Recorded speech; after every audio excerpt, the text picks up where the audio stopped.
where the mind is without fear and the head is held high, where knowledge is free.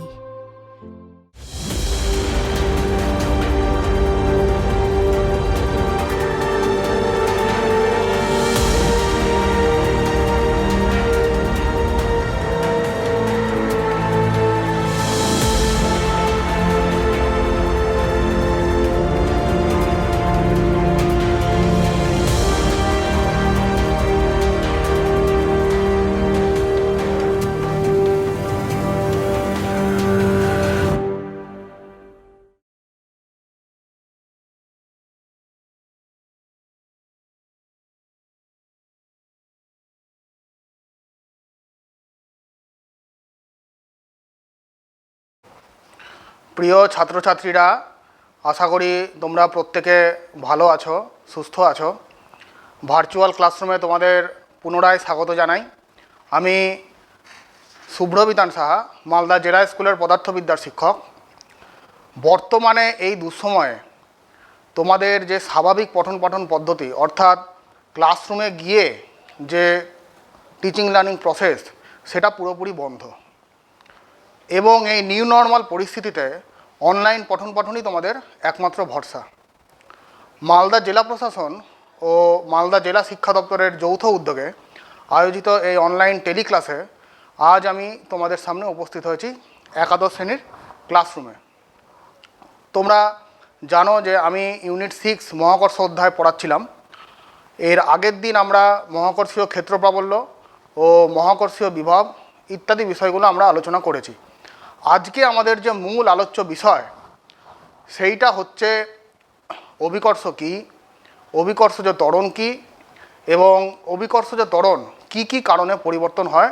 Mainly আজকে আমরা এই তিনটে বিষয় আলোচনা করব, এবং পরবর্তীকালে যদি সময় থাকে তাহলে আমরা Kepler's lodge of planetary motion এই বিষয়টা নিয়ে আলোচনা করব। তো চলো শুরু করা যাক। আজকে আমরা পড়ব অভিকর্ষ, গ্র্যাভিটি।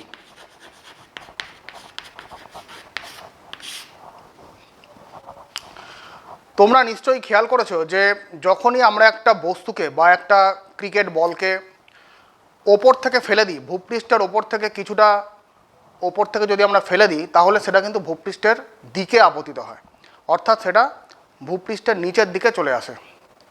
তাহলে তোমাদের মনে কি কখনো প্রশ্ন এসছে যে এই ঘটনাটার উল্টো ঘটনা কেন ঘটে না, অর্থাৎ বস্তুটা কেন ওপরের দিকে চলে যায় না? তার কারণটাই হচ্ছে অভিকর্ষ। অর্থাৎ কি, যে পৃথিবী সমস্ত বস্তুকে তার নিজের কেন্দ্রের দিকে একটা বল দিয়ে টানে, এবং সেই বলটাই হচ্ছে অভিকর্ষ। এবং অভিকর্ষের সংজ্ঞায় যদি আমরা বলতে চাই, তাহলে অভিকর্ষ কি যদি আমাদের কেউ জিজ্ঞাসা করে, তাহলে আমরা কি বলবো? তাহলে ভূপৃষ্ঠ ও ভূপৃষ্ঠের কাছাকাছি যে কোনো বস্তুকে পৃথিবী যে বল দ্বারা তার নিজের কেন্দ্রের দিকে আকর্ষণ করে, সেইটাই হচ্ছে অভিকর্ষ। এবং অভিকর্ষ কিন্তু মহাকর্ষের একটা বিশেষ রূপ। তাহলে অভিকর্ষের বিষয়টা আমরা বুঝতে পারলাম। ভূপৃষ্ঠ বা তার কাছাকাছি যে কোনো বস্তুকে পৃথিবী যে বল দ্বারা নিজের কেন্দ্রের দিকে টানে, সেইটাই হচ্ছে অভিকর্ষ বা গ্র্যাভিটি। ধরে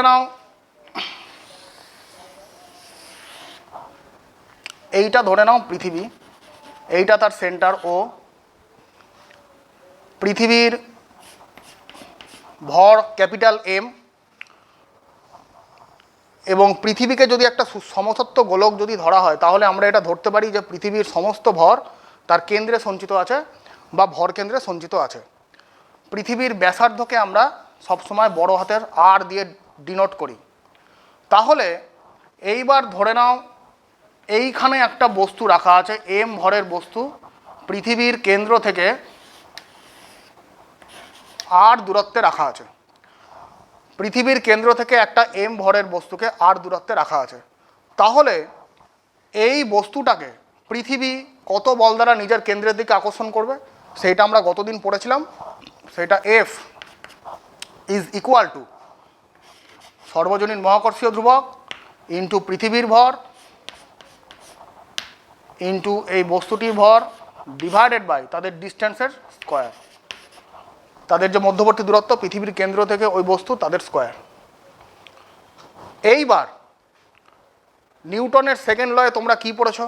নিউটনের সেকেন্ড লয়ে তোমরা জানো যে যখনই এম ভরের একটা বস্তুকে পৃথিবী এফ পরিমাণ বল দ্বারা নিজের কেন্দ্রের দিকে টানে, তখন কিন্তু তার মধ্যে যে ত্বরণটা তৈরি হয় সেই ত্বরণটা হচ্ছে এ। তাহলে আমরা নিউটনের সেকেন্ড ল সূত্র অনুসারে কি লিখতে পারি? F equal to M A. নিউটনের দ্বিতীয় সূত্রের গাণিতিক রূপ F equal to M A. কিন্তু এইখানে যে ত্বরণটা তৈরি হয়েছে সেই ত্বরণটাকে কিন্তু আমরা এ বলবো না, একে আমরা জি বলবো। কেন? অভিকর্ষের ফলে এই ত্বরণটা তৈরি হয়েছে।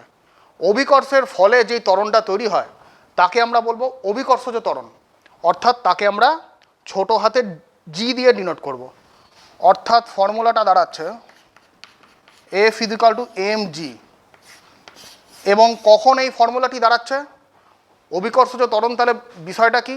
যখন কোনো বস্তু বিনা বাধায় পড়ছে, অবাধে যখন কোনো বস্তু পড়ে, তুমি যখন ছাদের ওপর থেকে একটা বলকে ফেলে দাও বা একটা ঢিলকে ফেলে দাও, তখন সেটা যে ত্বরণ নিয়ে নিচে নামে সেটা অবশ্যই হচ্ছে সবসময় অভিকর্ষজ ত্বরণ হবে, F equal to M into G. তাহলে তোমাকে যদি বলে যে অভিকর্ষজ ত্বরণ কাকে বলবো আমরা? অভিকর্ষজ ত্বরণ বলবো মুক্তভাবে পতনশীল কোনো বস্তুর অভিকর্ষের প্রভাবে সময়ের সাপেক্ষে বেগ বৃদ্ধির যে নির্দিষ্ট হার তাকেই কিন্তু আমরা বলবো অভিকর্ষজ ত্বরণ। আমি আরেকবার বলে দিচ্ছি, মুক্তভাবে পতনশীল কোনো বস্তুর অভিকর্ষের প্রভাবে সময়ের সাপেক্ষে বেগ বৃদ্ধির যে হার তাকেই কিন্তু আমরা বলবো অভিকর্ষজ ত্বরণ, যাকে আমরা ছোটো হাতের জি দিয়ে ডিনোট করতে পারি। তাহলে বুঝতেই পারছো এই দুটো বল সমান, এটাও এফ এটাও এফ, অতএব আমরা এই দুটো বলকে সমান করতে পারি। M G equal to G M M by R square, উভয় পক্ষ থেকে এমকে এলিমিনেট করে পাই G equal to G M by R square. এইটি হচ্ছে অভিকর্ষজ ত্বরণের রাশিমালা। ক্যাপিটাল জি মানে সর্বজনীন মহাকর্ষীয় ধ্রুবক, এম মানে পৃথিবীর ভর, বাই আর স্কোয়ার অর্থাৎ কেন্দ্র থেকে সেই বস্তুর দূরত্ব। ঠিক আছে? এবং এখানে তোমরা দেখতে পাচ্ছ যে জি আর এম দুটোই ধ্রুবক রাশি। জি আর এম যেহেতু দুটোই ধ্রুবক রাশি, তাহলে আমরা এইটা বলতে পারি না যে G proportional to 1/r square, sorry, G proportional to 1/r square. যেহেতু জি আর এম উভয়ই ধ্রুবক, তাহলে আমরা কি বলতে পারি? তাহলে আমরা এইখান থেকে বলতে পারি যে ভূপৃষ্ঠের কাছাকাছি কোনো বস্তুকে, ভূপৃষ্ঠের কাছাকাছি কোনো বস্তুর অভিকর্ষজ ত্বরণের মানটা কত হবে? সেইটা হবে কেন্দ্র থেকে সেই বস্তুর যে দূরত্ব তার বর্গের সঙ্গে ব্যস্তানুপাতিক। হ্যাঁ, এইটাই দাঁড়ালো যে অভিকর্ষজ ত্বরণের মান, ভূপৃষ্ঠের কাছাকাছি কোনো জায়গায় অভিকর্ষজ ত্বরণের মান পৃথিবীর কেন্দ্র থেকে সেই বস্তুর যে দূরত্ব তার বর্গের সঙ্গে ব্যস্তানুপাতিক। ঠিক আছে? এবং অদ্ভুত রকমভাবে দেখো এইখানে কিন্তু কোনো ছোট হাতের এম নেই। এই যে রাশিমালা সেখানে কিন্তু এইটা কিন্তু বস্তুর যে ভর সেইটা নিরপেক্ষ একটা রাশি। Capital G equal to small g equal to capital G M by R square, এখানে কিন্তু ছোটো হাতের এমটা নেই। অর্থাৎ অভিকর্ষজ ত্বরণের মান সেটা কিন্তু বস্তুর ভরের ওপর নির্ভর করে না। অর্থাৎ কি না, ভারী বস্তু বা হালকা বস্তু যাই বলো না কেন, প্রত্যেকটি বস্তুর অভিকর্ষজ ত্বরণের মান সেম। সেটা কত? সেটা হচ্ছে জি। এইটা বস্তুর ভর নিরপেক্ষ। ঠিক আছে? আচ্ছা, এইবার ধরে নাও যে বস্তুটি অত উঁচুতে নেই, এইখানে আছে, ঠিক সারফেসে আছে। ভূপৃষ্ঠ মানে এখানে এটা ভূপৃষ্ঠ, এটা সারফেস, এটা পৃথিবীর কেন্দ্র থেকে ভূপৃষ্ঠের দূরত্ব, সেটাই হচ্ছে পৃথিবীর ব্যাসার্ধ, আর এইটুকু। তাহলে ভূপৃষ্ঠের ঠিক ওপরে বস্তুর ত্বরণ কত হবে? অভিকর্ষজ ত্বরণ ভূপৃষ্ঠের ঠিক ওপরে R equal to capital R, অর্থাৎ G equal to capital G M by ব্যাসার্ধের স্কোয়ার, পৃথিবীর ব্যাসার্ধের স্কোয়ার। সারফেসের ওপরে কোনো জায়গায় অভিকর্ষজ ত্বরণের মান G equal to capital G M by R square. ঠিক আছে, আশা করি তাহলে তোমরা এই জায়গাটুকু বুঝতে পেরেছো।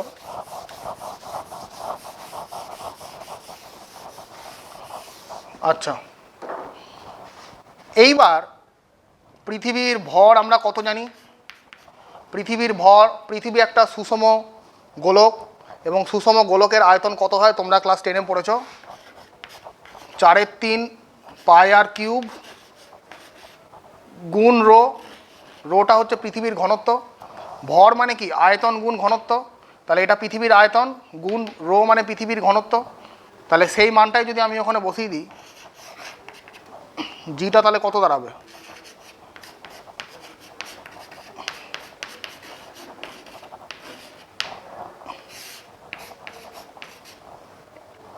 আর কিউব, আর স্কোয়ার থেকে একটা আর বাদ গেল, তাহলে এইটা হচ্ছে 4/3 জি পাই আর রো। অতএব রো দাঁড়ালো কত? 3g/4 পাই আর জি।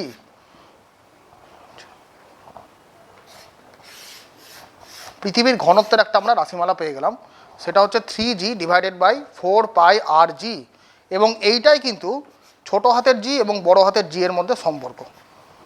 তোমাকে যদি বলে যে ছোট হাতের জি মানে অভিকর্ষজ ত্বরণ এবং মহাকর্ষীয় ধ্রুবকের মধ্যে কী সম্পর্ক, এইটি হচ্ছে সম্পর্ক, রো = 3g/4 পাই আর জি। আচ্ছা, এবার এইখানে তুমি যদি মানগুলো সবই জানো মোটামুটি, এইখানে তুমি যদি মানগুলো বসাও তাহলে অভিকর্ষজ ত্বরণের মানটা পেয়ে যাবে। অভিকর্ষজ ত্বরণের মানটা তোমাদেরকে নতুন করে আর বলার দরকার নেই, অত্যন্ত ছোটোবেলা থেকেই তোমরা জানো। সেটা জি হচ্ছে 980.6 সেন্টিমিটার পার সেকেন্ড স্কোয়ার সিজিএসে, এসআইতে 9.8 মিটার পার সেকেন্ড স্কোয়ার, এবং এফপিএসে এটা সিজিএস এসআই এফপিএসে 32.2 ফুট পার সেকেন্ড স্কোয়ার। এই মানগুলোই তুমি পেয়ে যাবে ওই জি এর জায়গায় তুমি যদি এই মানগুলো বসাও। অভিকর্ষজ মহাকর্ষীয় ধ্রুবকের মান তোমরা জানো, এম মানে পৃথিবীর ভর এবং আর মানে পৃথিবীর ব্যাসার্ধ, যেটা হচ্ছে 6400 কিলোমিটার। সেই জায়গাগুলো তোমরা যদি বসাও তাহলে কিন্তু জি এর মান তোমরা সেইগুলো পেয়ে যাবে। ঠিক আছে? আচ্ছা,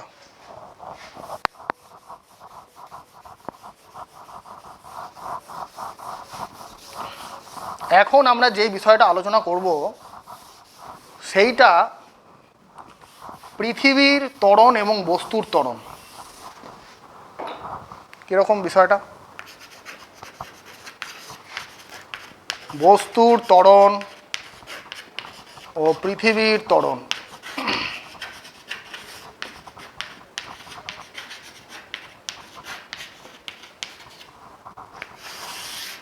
ধরা যাক এইটা একটা পৃথিবী, এইটা তার সেন্টার। পৃথিবীর ভরকে অলওয়েজ আমরা ক্যাপিটাল এম দিয়ে ডিনোট করি, পৃথিবীর ব্যাসার্ধ হয় ক্যাপিটাল আর, এবং এইখানে ধরো একটা এম ভরের বস্তু রাখা আছে, সেন্টার থেকে ওই বস্তুর দূরত্ব ধরে নাও আর। এইবার কি হবে?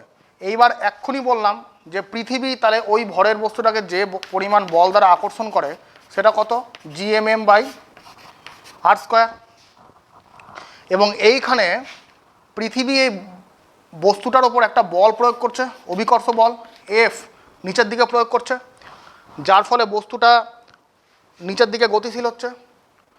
একই পরিমাণ বল তো বস্তুটাও পৃথিবীর ওপর কাজ করছে, কারণ নিউটনের তৃতীয় সূত্র, প্রত্যেকটি ক্রিয়ারই একটি সমান ও বিপরীত প্রতিক্রিয়া আছে। বস্তুটাকে যে বল দ্বারা পৃথিবী নিজের কেন্দ্রের দিকে টানছে, পৃথিবীও কিন্তু সেম বল দ্বারা বস্তুটার দিকে আকর্ষিত হচ্ছে, অর্থাৎ এফ এম পরিমাণ ভরকে পৃথিবী যে বল দ্বারা টানছে এফ, হ্যাঁ, বস্তুটিও কিন্তু পৃথিবীকে একই এফ পরিমাণ বল দ্বারা টানছে। তাহলে তোমাদের মনে কখনো প্রশ্ন এসছে কি যে কেন পৃথিবীটা বস্তুর দিকে সরে যাবে না? বস্তুটা কেন সবসময় পৃথিবীতে এসে পড়ে? কেন পড়ে?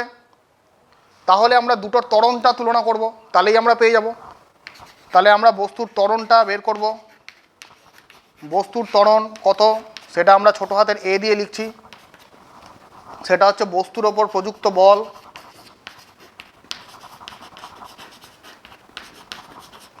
বস্তুর ওপর প্রযুক্ত বল ডিভাইডেড বাই বস্তুর ভর ইজ ইকুয়াল টু বস্তুর ওপর প্রযুক্ত বল এফ ডিভাইডেড বাই বস্তুর ভর এম। ঠিক আছে, এবার আমরা পৃথিবীর ত্বরণটা বের করি। পৃথিবীর ত্বরণ তাকে আমরা ক্যাপিটাল এ দিয়ে লিখছি। একই রকমভাবে পৃথিবীর উপর প্রযুক্ত বল বাই ভর, পৃথিবীর উপর প্রযুক্ত বল ডিভাইডেড বাই পৃথিবীর ভর ক্যাপিটাল এম। তাহলে এই দুটো যদি আমরা তুলনা করি, অনুপাত যদি করে দিই, তাহলে কি হবে? A by capital A is equal to কি দাঁড়াবে?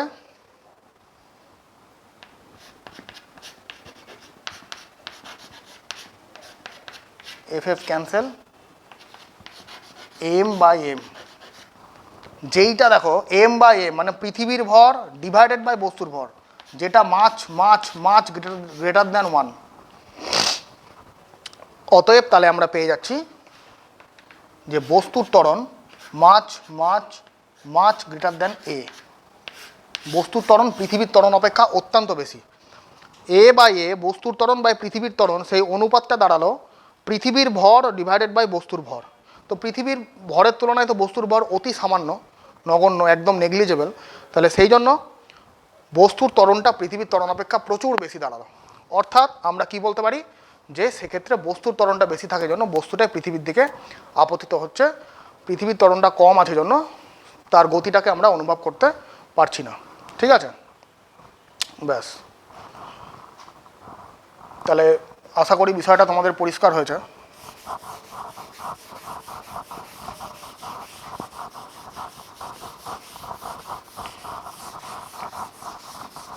আচ্ছা, এইবার আমরা আমাদের যেটা আলোচ্য বিষয় হবে এইবার, সেইটা হলো, তোমরা দেখো এতদিন জেনে এসছো তোমরা অভিকর্ষজ ত্বরণের যে মান সেটা জানো ধ্রুবক। এতদিন তোমরা জেনে এসছো যে তার একটা মান আছে, তার একটা ফিক্সড মান আছে, যেটা এসআইতে 9.8 মিটার পার সেকেন্ড স্কোয়ারই বলো বা সিজিএসে 980 সেন্টিমিটার পার সেকেন্ড স্কোয়ারই বলো। কিন্তু তোমরা এখন দেখতে পাবে যে অভিকর্ষজ ত্বরণের মানটাও কিন্তু ধ্রুবক নয়, এবং সেটাও কোনো কোনো বিশেষ কারণে কিন্তু পরিবর্তন হয়। মেনলি যে চারটে কারণ আছে, মেনলি চারটে কারণের জন্য অভিকর্ষজ ত্বরণের মানটা পরিবর্তন হয়।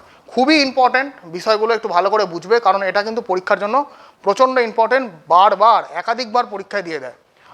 তো অভিকর্ষজ ত্বরণের পরিবর্তন, অভিকর্ষজ ত্বরণের পরিবর্তন মেনলি চারটে কারণে হয়। প্রথম কারণ ভূপৃষ্ঠের উপগোলাকার আকৃতি, উপগোলকাকার আকৃতি।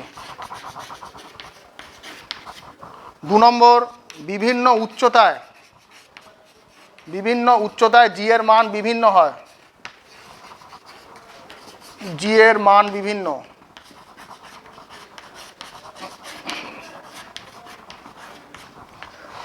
3 নম্বর, বিভিন্ন গভীরতায় জি এর মান বিভিন্ন। এবং অন্তিম যে পয়েন্টটা সেটা হচ্ছে পৃথিবীর আহ্নিক গতির ফলে,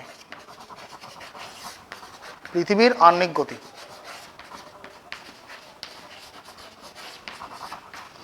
তো মেনলি এই চারটে কারণ, যে চারটে কারণের জন্য অভিকর্ষজ ত্বরণের মানের পরিবর্তন হয়। তো এইগুলো আমরা এখন পয়েন্ট ওয়াইজ এক এক করে আলোচনা করব। ঠিক আছে, তাহলে আমরা যেটা আলোচনা করব সবার আগে ভূপৃষ্ঠের উপগোলাকার আকৃতির জন্য অভিকর্ষজ ত্বরণের কী পরিবর্তন হয়। তাহলে বাকিগুলো আমি মিটিয়ে দিই। এখন দেখো ভূপৃষ্ঠের উপগোলাকার আকৃতি, পৃথিবীর শেপটা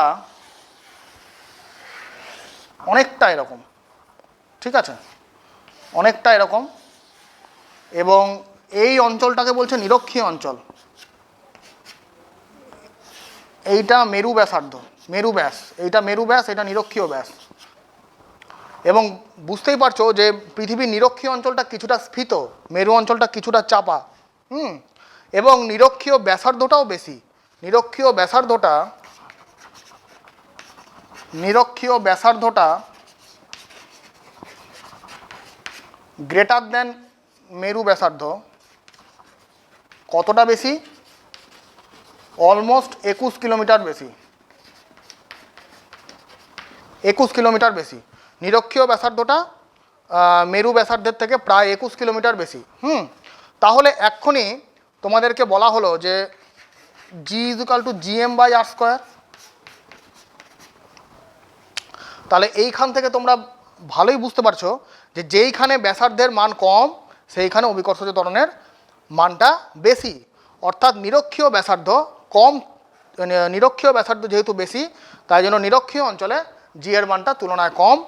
মেরু অঞ্চলের ব্যাসার্ধ যেহেতু কম, মেরু অঞ্চলের ব্যাসার্ধ কম থাকার জন্য মেরু অঞ্চলে জি এর মানটা বেশি। অর্থাৎ ভূপৃষ্ঠের উপগোলাকার আকৃতির জন্য জি এর মানের কিন্তু পরিবর্তন লক্ষ্য করা যায়। আচ্ছা, এটা প্রথম পয়েন্ট চলে গেল।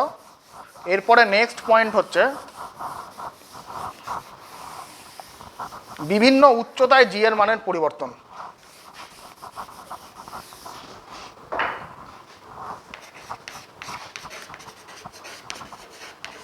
বিভিন্ন উচ্চতায় জি এর পরিবর্তন।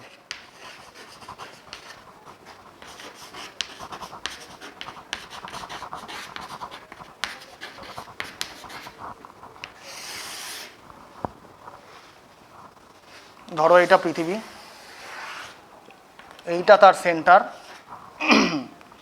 পৃথিবীর ভর অলওয়েজ আমরা ক্যাপিটাল এম দিয়ে লিখি, ব্যাসার্ধ ক্যাপিটাল আর। এইখানে একটা মনে করো এম ভরের একটা বস্তু আছে।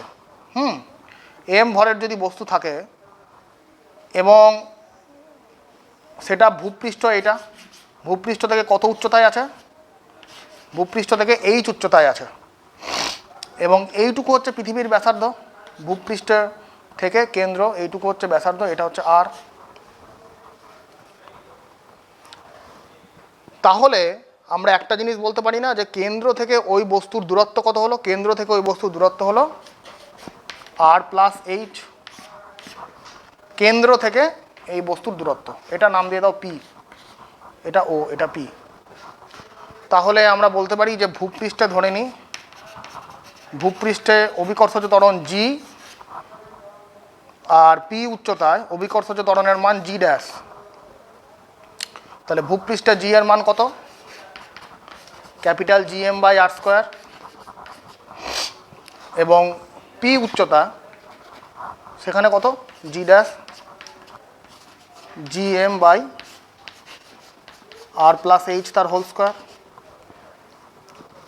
এখানে আর এর জায়গায় r+h, পি উচ্চতা আছে তার ডিস্টেন্স কেন্দ্র থেকে r+h, তাই জন্য এই দুটো যদি আমি অনুপাত বের করি তাহলে কত হচ্ছে? g'/g = r² divided by r+h তার হোল স্কোয়ার। এইবার আমরা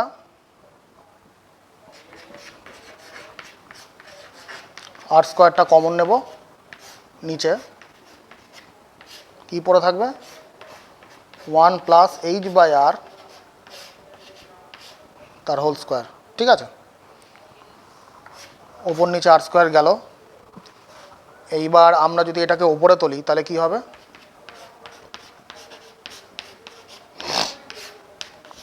1+h/r হোল টু দি পাওয়ার -2।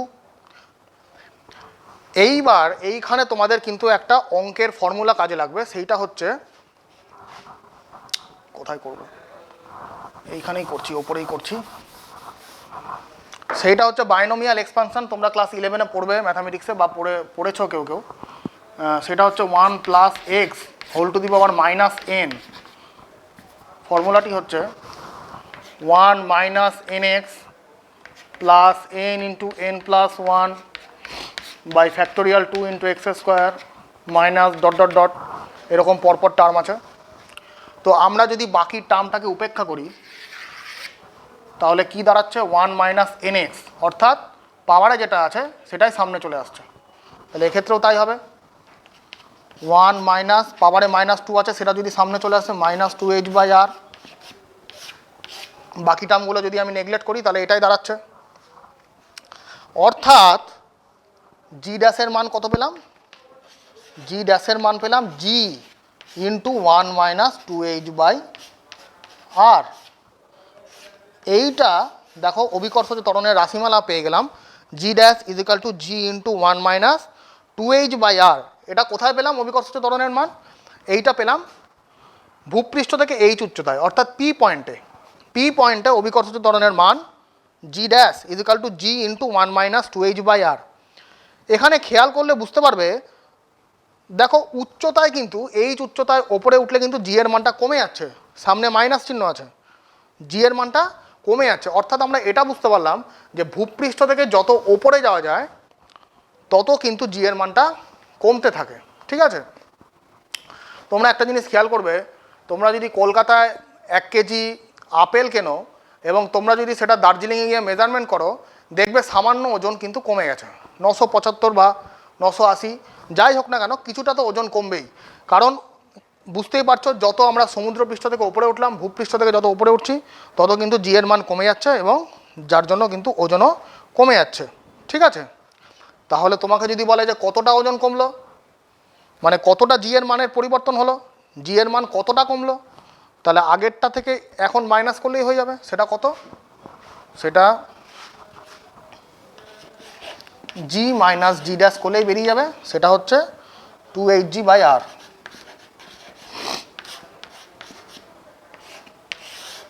এতটা কমলো, এতটা হ্রাস পেল 2hg/r।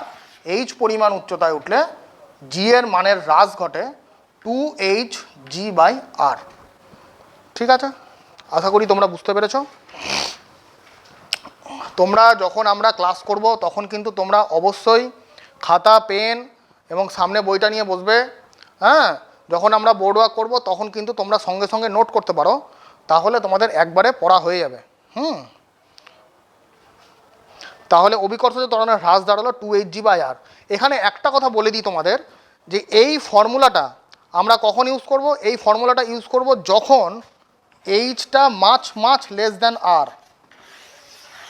এইচটা যখন মাছ লেস দ্যান আর, পৃথিবীর ব্যাসার্ধ মোটামুটি 6400 কিলোমিটার, তো সেখান থেকে এইচটা খুবই ছোট, মানে খুবই কম উচ্চতায় নিয়েছি আমরা।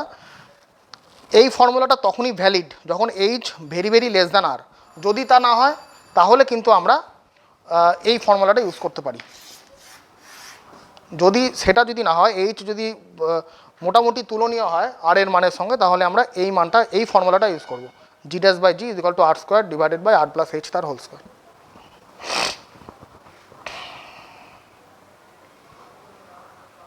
আচ্ছা, আশা করি তোমরা বুঝতে পেরেছো, এটা আর অসুবিধা থাকার কথা না। আমরা এবার করব বিভিন্ন গভীরতায় জি এর মানের পরিবর্তন।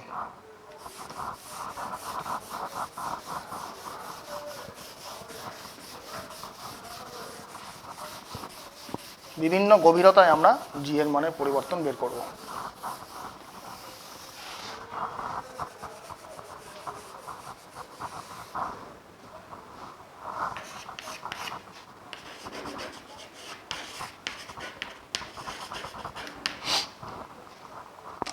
বিভিন্ন গভীরতায় জি এর মানের পরিবর্তন।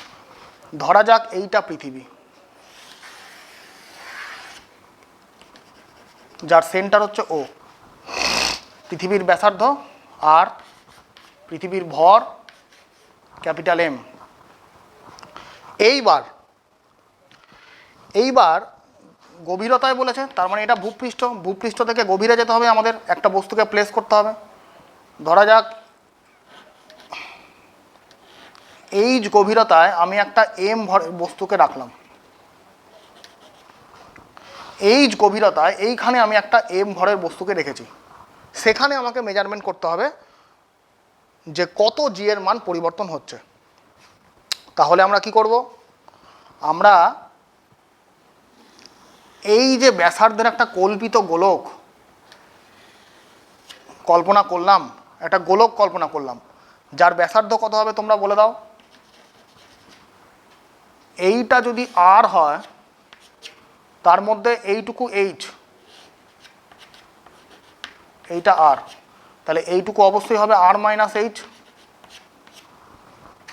তার মানে আমরা কি করলাম, একটা ভরকে আমরা, একটা বস্তুকে আমরা এইচ গভীরতায় প্লেস করেছি এবং সেখানে আর মাইনাস এইচ ব্যাসার্ধের একটা গোলক কল্পনা করেছি।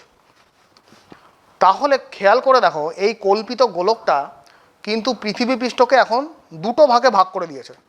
একটা কি আছে, একটা আর মাইনাস এইচ ব্যাসার্ধের এই গোলকটা, অভ্যন্তরীণ গোলকটা, আর একটা আছে বাইরের দিক দিয়ে স্ফেরিক্যাল সেল, এই যে এই সেলটা।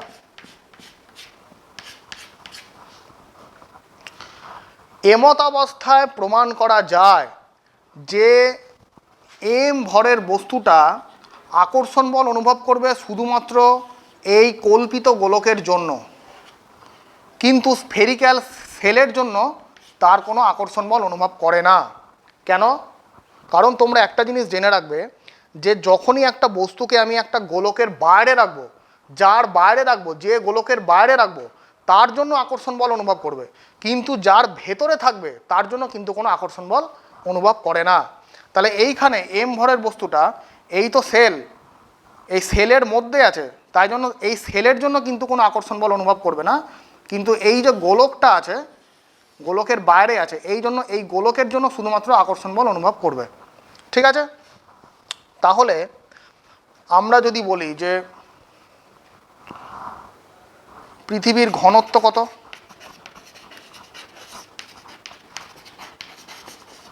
পৃথিবীর ঘনত্ব রো, সেটা কত হয়? রো মানে তোমরা কি জানো? পৃথিবীর ভর বাই পৃথিবীর আয়তন। পৃথিবীর আয়তন, পৃথিবী একটা সুষম গোলক, তার আয়তন 4/3 পাই আর কিউব হবে। তাহলে এইটা হবে 3m by 4 pi R cube, পৃথিবীর ঘনত্ব। অভ্যন্তরীণ গোলকটা, এই যে এইটা, এর ভরটা আমরা এবার হিসেব করব। অভ্যন্তরীণ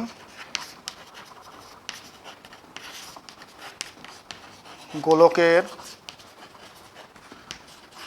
ভর এম ড্যাশ, অভ্যন্তরীণ গোলকের ভরটাকে আমরা এম ড্যাশ নাম দিয়েছি। সেটা কত? তার ভর মানে কি? আয়তন গুণ ঘনত্ব। তাহলে এর আয়তনটা কত হবে? 4/3, এটাও একটা গোলক, মানে 4/3 পাই, এটার ব্যাসার্ধ হচ্ছে আর মাইনাস এইচ, তাহলে আর মাইনাস এইচ তার হোল কিউব হবে, ইন্টু আয়তন গুণ ঘনত্ব। ঘনত্ব এইটা আগের লাইনে আমরা বের করে রেখেছি, 4 পাই আর কিউব। আচ্ছা, এখান থেকে কি কি ক্যান্সেল হলো? 4 পাই ক্যান্সেল, 3 ক্যান্সেল, থাকলো হচ্ছে এম আর মাইনাস এইচ তার whole cube by R cube. ঠিক আছে, অভ্যন্তরীণ গোলকের ভর আমরা পেয়ে গেলাম। অভ্যন্তরীণ গোলকের ভর আমরা কেন চাইলাম? তার কারণ এই অভ্যন্তরীণ গোলকটা এই বস্তুটাকে কত পরিমাণ বল দ্বারা আকর্ষণ করছে সেইটা আমরা বার করব। এফ ড্যাশ, এফ ড্যাশ মানে কি? এই গোলকটা এবং এই ভরের মধ্যে আকর্ষণ বল, সেটা কত? আকর্ষণ বলের ফর্মুলা তোমরা জানো, G M M by R square. তো এম মানে তো এখানে এই অভ্যন্তরীণ গোলকটার ভর, তাই জন্যই আমরা এটা বের করে রেখেছি আগে, ওই মানটা বসিয়ে দিচ্ছি আমরা, into G M into M by R square. R মানে কি? আর স্কোয়ার মানে কি? এদের মধ্যবর্তী দূরত্ব, ওই বস্তুটা এর পৃথিবীর কেন্দ্রের মধ্যে, আর মাইনাস এইচ তার হোল স্কোয়ার হবে। তাহলে এখান থেকে কাটাকুটি করে কি দাঁড়াবে? G M R minus H by R cube. দেখো, আর কিউবটাকে আমি একটু ভেঙে লিখছি। আর কিউবটা আছে, আর কিউবটাকে আমি এখানে আর স্কোয়ার ইন্টু এখানে আর লিখছি। তাহলে অভিকর্ষজ ত্বরণের মানটা কত হবে? এই পয়েন্টে, এই পয়েন্টে মানে যেখানে বস্তুটা আছে সেই পয়েন্টে, পি পয়েন্টে অভিকর্ষজ ত্বরণ কত হবে? জি ড্যাশ ইকুয়াল টু বল বাই ভর, তাদের মধ্যে যে আকর্ষণ বল, ডিভাইডেড বাই বস্তুর ভর এম, তাহলে সেটা কত হবে G M by R square into এটা যদি কাটাকুটি করি তাহলে 1 মাইনাস এইচ বাই আর। ঠিক আছে, জিএম বাই আর স্কোয়ার আমরা আগেই জানি জি, তাহলে দাঁড়িয়ে গেল জি ইন্টু 1 মাইনাস এইচ বাই আর। এইটা আমরা গভীরতা ফর্মুলাটা পেয়ে গেলাম। এইগুলো কিন্তু প্রত্যেকটা গাণিতিক ফর্মুলা, এইগুলো আমাদের খুবই কাজে লাগবে। অর্থাৎ এইচ গভীরতায় আমরা কিন্তু অভিকর্ষজ ত্বরণের মানটা পেয়ে গেলাম। এইচ গভীরতায় অভিকর্ষজ ত্বরণের মান, এইচ গভীরতায় মানে ভূপৃষ্ঠ থেকে এইচ গভীরতায় এইখানে অভিকর্ষজ ত্বরণের মানটা দাঁড়ালো G dash equal to G into 1 minus H by R. এই ফর্মুলাটা থেকে আমরা কিন্তু ভালোই বুঝতে পারি যে গভীরতা বাড়লেও কিন্তু জি এর মানটা কমে যাচ্ছে, সামনে একটা মাইনাস চিহ্ন আছে। অর্থাৎ কি, যে ভূপৃষ্ঠ থেকে আমরা যত নিচে নামবো বা যত গভীরে যাব তত কিন্তু জি এর মানটা কমতে আছে। ঠিক আছে, এবং কমতে কমতে পৃথিবীর কেন্দ্রে যদি চলে যায়, এইখানে চলে যায়, এইখানে কত হবে, এইখানে পৃথিবীর সেন্টারে ও, তাহলে এখানে এইচ ইজিক্যাল টু আর হয়ে যাবে। এইচ ইজিক্যাল টু যদি আর বসিয়ে দিই এই ফর্মুলাটা, দেখো আর বাই আর, তাহলে 1, তাহলে কেটে গেল, অতএব জি ড্যাশ ইজিক্যাল টু 0। অতএব আমরা বলতে পারি পৃথিবীর সেন্টারে অভিকর্ষজ ত্বরণের মান 0। এবং কতটা কমে, অভিকর্ষজ ত্বরণের মানটা কতটা কমছে সেটাও আমরা এখন একটু বার করি। যে যদি বলে যে এইচ উচ্চতায় কতটা কমছে, এইচ গভীরতায় কতটা কমছে, সেটা জি মাইনাস জি ড্যাশ করে দেবো, সেটা কত হবে জিএইচ বাই আর। আর আগেরটার ক্ষেত্রে কী ছিল, আগেরটা আমরা একটু আগেই বের করেছি যে উচ্চতায়, এইচ উচ্চতায় জি এর মানের হ্রাস কত হয় 2hg বাই আর। এই দুটো তুলনা করলে বলা যায় এটা হচ্ছে এইচ উচ্চতায় অভিকর্ষজ ত্বরণের মানের হ্রাস ভূপৃষ্ঠ থেকে এইচ উচ্চতায়, এইটা হচ্ছে ভূপৃষ্ঠ থেকে এইচ গভীরতায় জি এর মানের হ্রাস। তাহলে আমরা বলতে পারি যে ভূপৃষ্ঠ থেকে সমান উচ্চতায় জি এর মানের হ্রাস সমান গভীরতায় জি এর মানের হ্রাস অপেক্ষা দ্বিগুণ হারে হ্রাস পায়। অর্থাৎ যত আমরা উপরে যাব তত কিন্তু জি এর মান ক্রমশ হ্রাস পাবে সম গভীরতায় যাওয়ার তুলনায়। ঠিক আছে, আচ্ছা, তাহলে এইটা আমরা পেয়ে গেলাম। আচ্ছা, আশা করি তোমরা গোটা বিষয়টা বুঝতে পেরেছ, তোমাদের সমস্যা থাকার কথা নয়।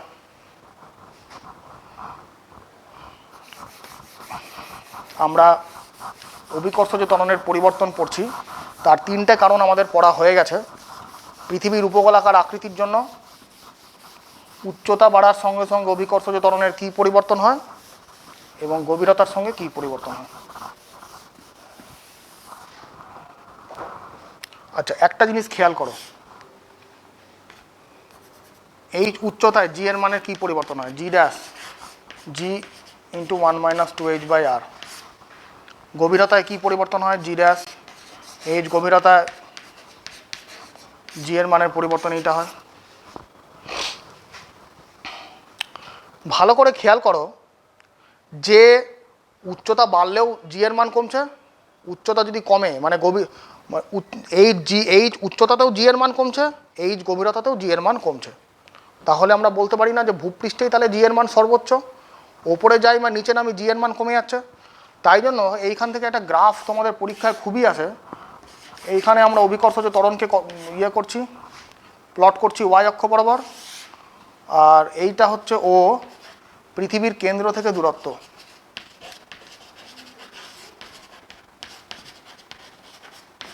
পৃথিবীর কেন্দ্র থেকে দূরত্ব গ্রাফটা, এইটা কেন্দ্র, তার মানে কেন্দ্র থেকে যখনই আমি ভূপৃষ্ঠের দিকে যাচ্ছি তখন বাড়ছে, তারপরে কিন্তু আস্তে আস্তে কমে যায়। গ্রাফটা ঠিক এরকম। ঠিক আছে, এটা পৃথিবীর অভ্যন্তরে, এটা বাইরে, এটা ভূপৃষ্ঠের ওপরে।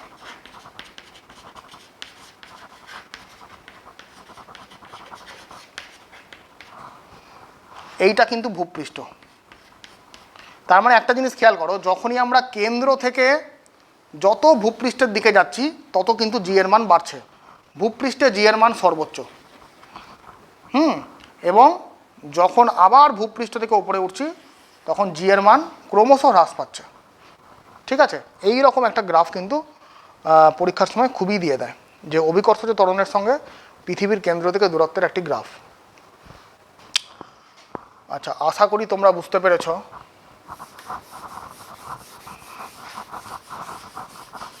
বাড়িতে পাঠ্যপুস্তকটি যদি খুঁটিয়ে পড়ো তাহলে কিন্তু তোমাদের কোনো সমস্যা থাকার কথা নয়। এইবার আমরা অন্তিম কারণটা চলে আসব। অন্তিম কারণ, সেই অন্তিম কারণটা হচ্ছে অভিকর্ষজ ত্বরণের পরিবর্তন আহ্নিক গতির জন্য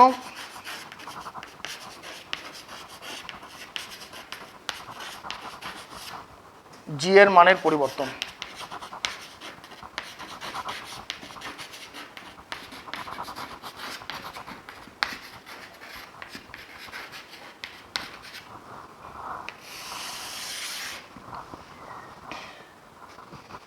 আচ্ছা, আহ্নিক গতির জন্য পৃথিবী কিন্তু 24 ঘন্টায় নিজের অক্ষের চারিদিকে একবার পাক খায়, এবং পাক খাওয়ার জন্য পৃথিবীর যে অক্ষ আছে, আমি ছবিটা আঁকি তাহলে তোমাদের বুঝতে সুবিধা হবে। এইটা পৃথিবী, এইটা তার দুটো মেরু, এটা অক্ষ, এটা ঘূর্ণাক্ষ এনএস।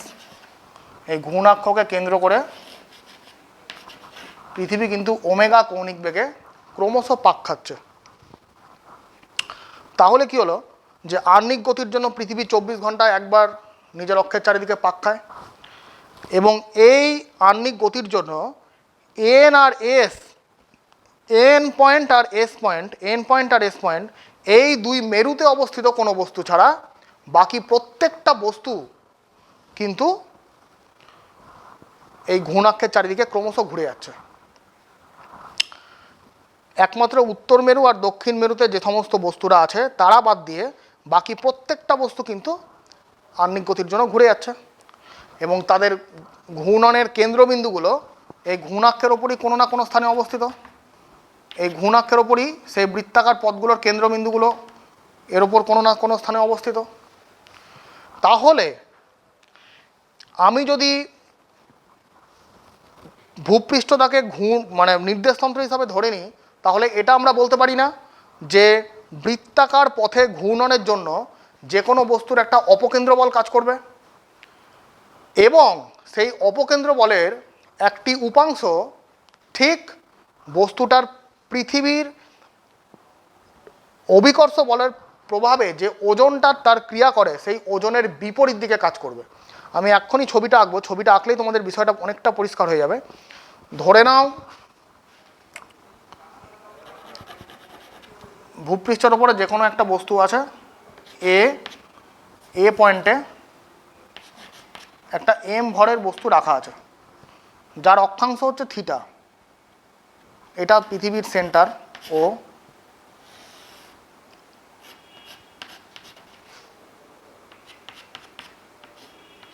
এটা থিটা, এবং এই এ পয়েন্টটা বৃত্তাকার পথে যদি এরকম করে ঘোরে, তাহলে ঘূর্ণাক্ষ থেকে তার ডিস্টেন্সটা কত? ঘূর্ণাক্ষ থেকে এই ডিস্টেন্সটা হচ্ছে আর। তাহলে আমি যদি এই বস্তুটার কথা বিবেচনা করি, তাহলে তো এই বস্তুটাও বৃত্তাকার পথে ঘুরছে।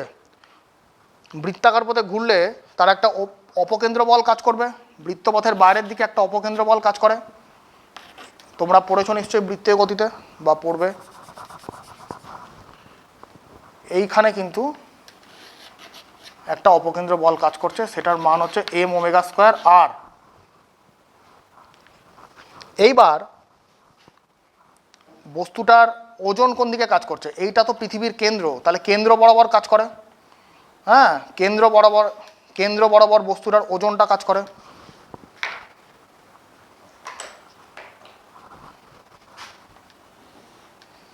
এই দিক বরাবর বস্তুর ওজনটা কাজ করছে, এটা হচ্ছে এমজি কাজ করছে। তাহলে এই অপকেন্দ্র বল তার একটা উপাংশ এই দিক বরাবর কাজ করবে, এইটা থিটা হলে এইটাও থিটা, এবং এই উপাংশটার নাম হচ্ছে M omega square R cos theta. একটা জিনিস ভালো করে বোঝো, তাহলে বৃত্তাকার পথে ঘূর্ণনের জন্য বস্তুর একটা অপকেন্দ্র বল কাজ করবে বাইরের দিকে, সেটা আমরা জানি। বস্তুটার ওজন সেটা তো সবসময় কেন্দ্রাভিমুখী, এটা হচ্ছে কেন্দ্র, তাহলে বস্তুটার ওজন সর্বদা কেন্দ্রাভিমুখী কাজ করছে। তাহলে অপকেন্দ্র বলের একটা উপাংশ বস্তুর ওজনের ঠিক বিপরীতমুখী কাজ করছে জন্য বস্তুর ওজনের একটা আপাত হ্রাস ঘটবে। একই বস্তুর ওপর যদি দুটো বিপরীতমুখী বল কাজ করে তাহলে তো তার তো আপাত ওজনটা তো কমে যাবে। তো ওজনটার বিপরীতে যদি কোনো বল না থাকতো তাহলে যে ওজনটা হতো, ওজনের বিপরীতে একটা বল থাকার জন্য বস্তুর আপাত ওজন কমে যাবে, সেইটি আমাদের বার করতে হবে। তাহলে আমরা লিখে দিই এরকম করে, এ বিন্দুর অক্ষাংশ হচ্ছে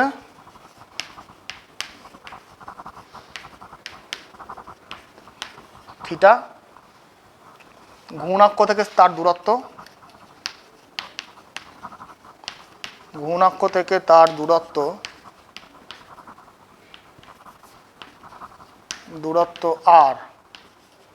আর সমান সমান কত হবে? দেখো এটা তো পৃথিবীর, আচ্ছা এইটা থিটা হলে এটাও থিটা, এইটা হচ্ছে রেডিয়াস, এটা রেডিয়াস যদি হয় এইটা আর, আমাদের এইটা বের করতে হবে। আচ্ছা তাহলে এটা কত হবে? আর মানে capital R into cos theta, অবশ্যই হবে capital R into cos theta. এ যে বস্তুটা এখানে রাখা আছে তার ভর হচ্ছে এম। তাহলে নিম্নমুখী লব্ধি ওজন, নিম্নমুখী লব্ধি বল, নিম্নমুখী লব্ধি বল সেটা কত হবে? এফ ড্যাশ ইজুকাল টু বস্তুর ওজন মাইনাস এই অপকেন্দ্র বলের উপাংশটা M G minus M omega square R cos theta, M G minus M omega square, এই আর এর জায়গায় এই মানটা যদি পুট করে দিই তাহলে আর কস স্কোয়ার থিটা। এখান থেকে যদি আমরা এম জিটা কমন নিই তাহলে কী পাওয়া যাচ্ছে? 1 minus omega square R by G cos square theta. তাহলে এই পয়েন্টে অভিকর্ষজ ত্বরণটা কত হবে? এই পয়েন্টে জি ড্যাশ ইজিক্যাল টু বস্তুর বল বাই ভর, সেটা কত হবে? এম দিয়ে যদি ভাগ করে দিই G into 1 minus omega square R by G cos square theta. এইটা দাঁড়ালো থিটা অক্ষাংশে অবস্থিত কোনো একটা বস্তুর অভিকর্ষজ ত্বরণের রাশিমালা, সেটা G into 1 minus omega square R by G cos square theta, এই যে থিটা অক্ষাংশ। এবং বুঝতেই পারছো যে থিটার মানটা 0 থেকে 90 যে কোনো জায়গায় যদি ভ্যারি করে তাহলে জি ড্যাশের মান কিন্তু পরিবর্তন হবে, অভিকর্ষজ ত্বরণের মান পরিবর্তন হবে। হ্যাঁ, কত পরিবর্তন হবে সেটা যদি আমরা তোমাকে বলি, কত পরিবর্তন হবে তাহলে মেরু অঞ্চলে তোমরা জানো থিটাটা 90, মেরু অঞ্চলে থিটাটা 90, তাহলে কস 90 এখানে বসিয়ে দিলে কী হবে? 0। কস 90 যদি 0 হয় তাহলে জি ড্যাশ ইকুয়াল টু জি।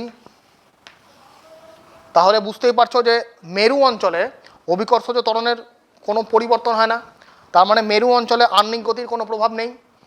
হ্যাঁ, মেরু অঞ্চলে অবস্থিত কোনো বস্তুর ওপর পৃথিবীর আহ্নিক গতির কিন্তু কোনো প্রভাব নেই, সেখানে জি এর মান অপরিবর্তিত থাকছে।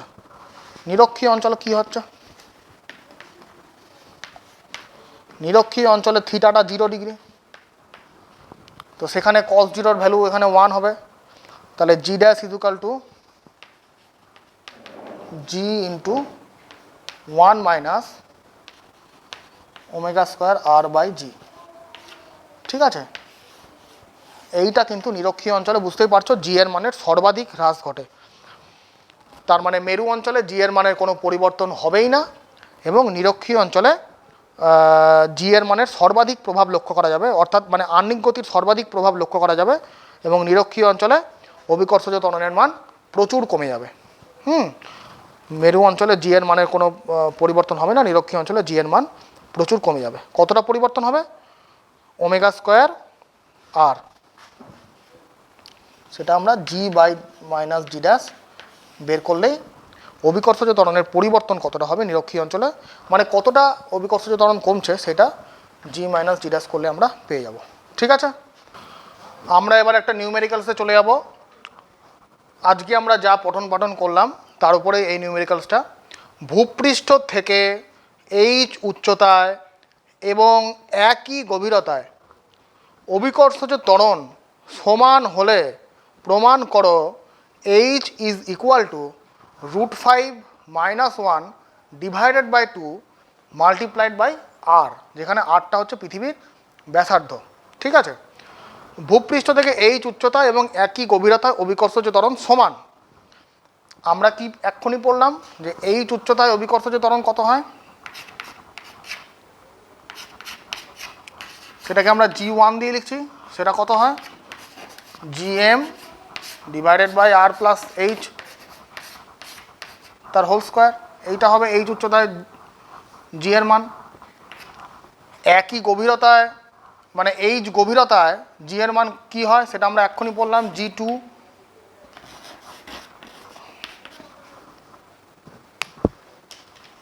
G2 is equal to G1 minus H by R, সেটা কত? R minus H by R.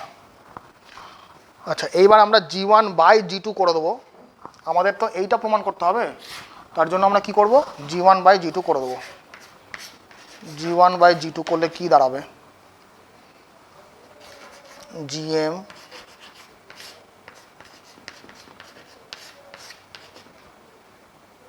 Into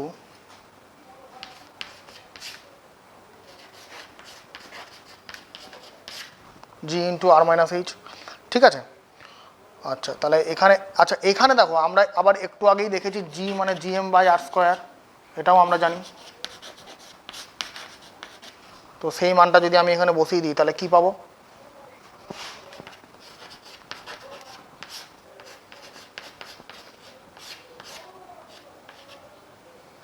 Gm by R square, তাহলে আর কিউব হয়ে যাবে ওপরে আর নিচে Gm থাকবে।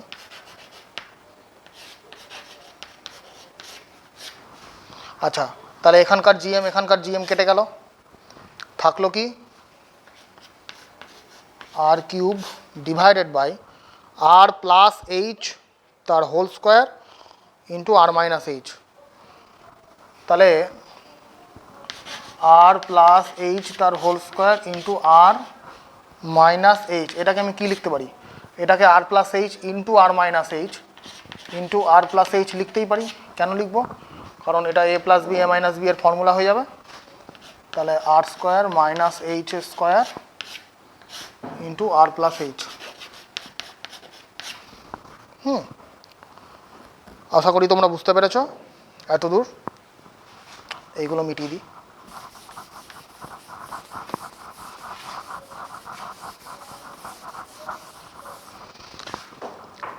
এইবার বলেছে অভিকর্ষজ ত্বরণের মান সমান, অর্থাৎ G1 is equal two G2। G1 যদি ইজ ইকুয়াল টু G2 হয় তাহলে আমরা বলতে পারি যে আর কিউব সমান সমান R square minus H square into R plus H. হ্যাঁ, এইখান থেকে তুমি গুণ করলে কি পাবে? R cube plus H R square minus H square R minus H cube. হ্যাঁ, আর কিউব কেটে গেল।